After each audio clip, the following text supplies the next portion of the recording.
we will see this year in and year out. El Paso Matters has reported that in 2023, from the start of early June to August, the two hottest months in our community, over 152 people called emergency services because of the heat. Of these, 109 were hospitalized.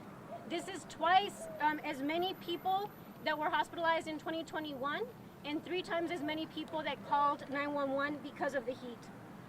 We know that in the 24 years from 1999 to 2023, over 106 people were lost to heat-related conditions. 11 of them, 10%, died in 2023, in just 1 year. There is no denying that El Paso is getting hotter. 2023 was 6 degrees hotter than 2021. And we know that last year, 2024, was the hottest June and the hottest October we have seen. How is this related to El Paso Electric? El Paso Electric contributes an estimated 30% of the greenhouse gases in our region. These are the gases that contribute to a warming planet and a warming El Paso into deadly summers. The city of El Paso has created a climate action plan that verifies all of the concerns that we have. They have identified the use of renewable energy as one of the key solutions to combating climate change and rising temperatures. Yet, as we know, El Paso Electric continues to get in the way of people who are trying to use renewables and has yet to do its own part. How is this related to the increase in our rates? El Paso Electric wants us to pay even more for a problem of their own creation. We know that as the summer gets hotter and hotter, we will have to use our air conditioners more and more, which means that El Paso Electric will contribute more and more greenhouse gases. It is a deadly cycle. The only way we can interrupt this cycle is by taking control of the rates and of the way that electricity is generated in our community. To add insult to injury, El Paso Electric is also asking that the PUC allow it to increase its profit rate. They want to continue to enrich themselves and to do so even more at the expense of our community. Who's going to be most impacted by this? We know that 15% of our county residents will be impacted by the electricity burden on their income. These folks are already on the brink of struggling to pay their bills as they are during a hot and hotter summer. With this increase, we are pushing more and more people into being unable to pay for their electric bill or to pay for the electric bill at the expense of other necessities. Make no mistake, El Paso Electric's fingerprints are all over the rising temperatures in our community. They're all over the drought that we're seeing. They're all over the dust storms that we're seeing at an increasing rate. But the thing is that they don't pay for your sick days. They don't pay the school districts for the days that children cannot go to school because of asthma. They don't pay the medical bills of people who don't have insurance and have to go to UMC to deal with heart conditions caused by the dust storms.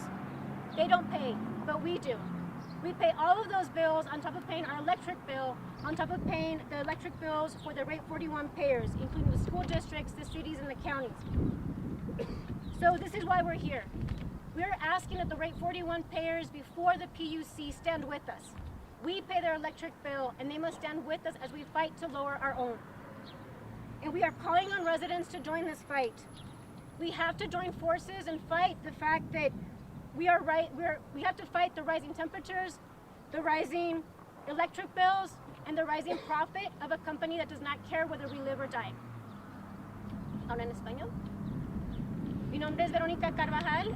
Soy organizadora. I don't know much about the fossil and things of that nature, but I do know that it will affect greatly our community, our disabled residents, and those that are on a fixed income.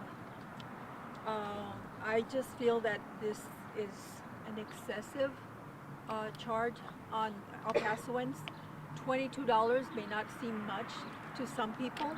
However, those on a fixed income will surely feel it. I feel it's excessive and unfair, honestly. Buenas tardes, me llamo Mary Woodruff. Yo vivo aquí en El Paso. Coalition. Community First is a coalition of about 25 organizations focused on environmental, economic, and social justice. I see some of our members are here today.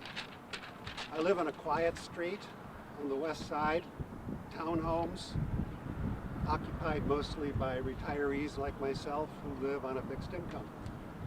Every year we look at our electric bill, and that season is coming up very shortly now, and we notice the difference. So an extra $20 or $30 might not sound much to El Paso Electric, but people will notice that, especially people who live on a fixed income. I want to say about El Paso Electric that you all know probably someone who works there. They're your friends, they're really nice people. That's true, but El Paso Electric is not your friend. El Paso Electric is a poker chip in a hedge fund run by J.P. Morgan Chase, largely benefiting retirees in the United Kingdom, the Strathclyde Retirement Trust, among others.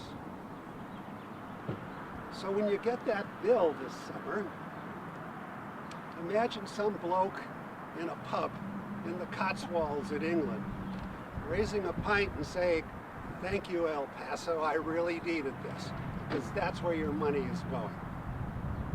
Thank you. I hope somebody took notes in Spanish, because I can't.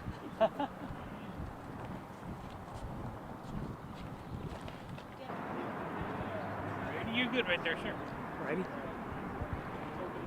Could you start with your first and last name? And Mario Solano. And then could you also mention the title, your title? I'm the vice president of the nonprofit organization called EACH, Empowering Area Communities and Households. And could you tell us why you're here protesting against the raids? Basically, Ralph is the president, I'm the vice president of EACH, and we represent over 18,000 people in Homestead Mills North and South, including Montana Vista, where folks are on a fixed income, below poverty level. Most of the folks in those areas average around $42,000 a year annual income, and they're already suffering from past rate hikes in electricity. Water rates went up twice, they're going up again, and our goal is to ensure that folks can step up to the plate, including our county commissioners and city councilmen, to protest against the PUC and not allow El Paso Electric to raise our rates again. Okay? Basically, El Paso Electric belongs to a conglomerate of J.P. Morgan Chase, and actually in 23 and 24, approximately $93 billion was a profit margin for J.P. Morgan. 242 million plus approximately was from the El Paso Electric Company profit margin here in El Paso. Why do they want a rate increase and stick the people again? The fact is that the way the economic situation is around the United States, lack of federal funding for organizations like ours to help people with their electric bills, the way the economy is going, we're near inflation right now, high inflation, and yet they want to raise the rates when their profit margins are already sky high. And basically, this becomes corporate greed over families. Do you know any alternative people can do to try and avoid the rates going up? And then if they were to happen, any They alternative? could join us and get a hold of your city and county commissioners and make sure that they understand that this is not acceptable, that the community has a voice, and enough is enough.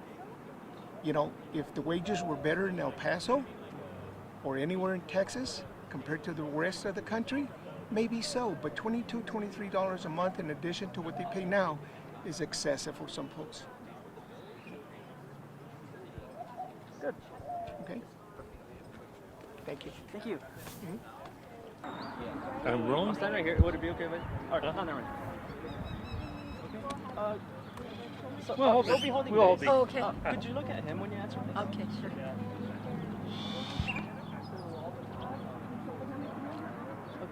Kind of like a telescope.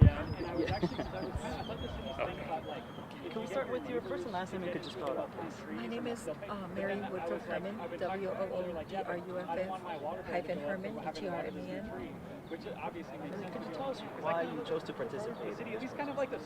I chose to participate because I belong to a board of an organization that helps or provides low-income housing to our El Paso residents, and I see the everyday struggle, that they have in paying even low.